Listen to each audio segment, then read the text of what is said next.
긴 저고리에 검정 치마, 가지런한 단발머리. 일본군 위안부 피해자들을 기리는 평화의 소녀상입니다. 지금 이 소녀상이 있는 곳은 일본 나고야시의 한 전시장입니다.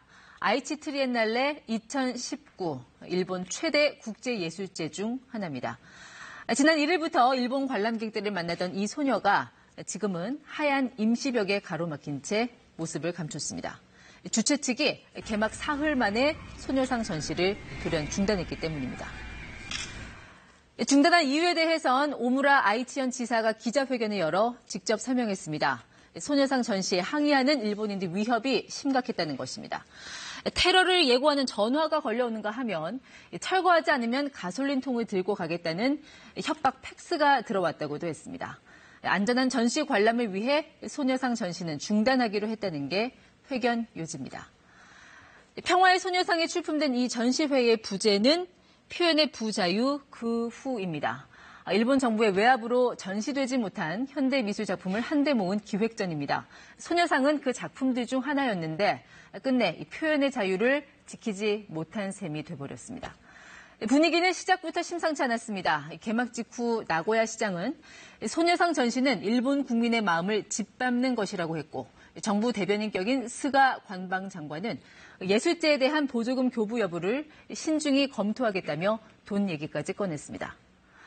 논란을 우려한 주최 측이 소셜미디어 투고 금지라는 이런 안내문까지 붙였지만 일본 소셜미디어는 들끓었습니다. 개막일 한때 트위터에 이 전시회명 아이치 트리엔날레를 검색하면 아이치 트리엔날레 위안부가 자동 완성될 정도였습니다.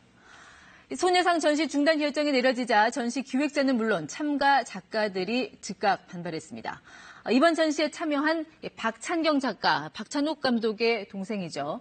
검열에 반대하는 소식지와 함께 작품 자진 철수 의사를 밝혔습니다.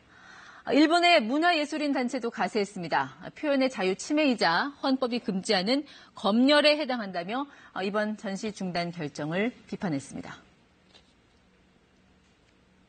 現代日本の表現の不自由状況を考えるという企画をその主催者が自ら弾圧するということは歴史的暴挙と言わざるを得ません。戦後日本最大の検閲事件となるでしょう。 소녀상이 처음 세워진 건 2011년 12월 14일 일본군 위안부 피해자 문제 해결을 촉구하는 수요 집회 1000회를 기념하던 이날이었습니다. 서울 종로 일본 대사관 앞에 처음 놓였습니다. 이후 크기도 모양도 조금씩 다른 소녀상들이 전국에 세워져 현재 대한민국에 총 112개의 소녀상이 있습니다. 소녀상의 상징은 다양해요. 할머니들이 용기 있는 행동, 생활을 향한 활동들, 그것을 기억하고 기려서 다시는 이런 일 없게 하자. 이렇게 우리에겐 아픈 역사의 상징이지만 일본으로서는 감추고 싶은 역사의 상징인 만큼 이 소녀상이 일본인들에겐 눈엣가시였습니다.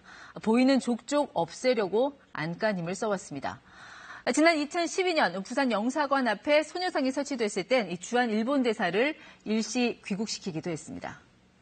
이 소녀상에 대한 일본의 과민한 반응은 자국에서 그치지 않습니다. 지난 2일 독일 베를린의 한 전시회에 소녀상이 출품되자 현지 일본 대사관이 철거 공문을 보내 압박한 사실도 드러났습니다. 이 소녀상이 세워져 있으니까 철거를 하라. 일본군 위안부 문제는 균형관과 직접적인 문제가 없는 것이다. 이렇게 연락이 와서 평화의 소녀상 소녀의 등 뒤를 좀 잠시 보실까요?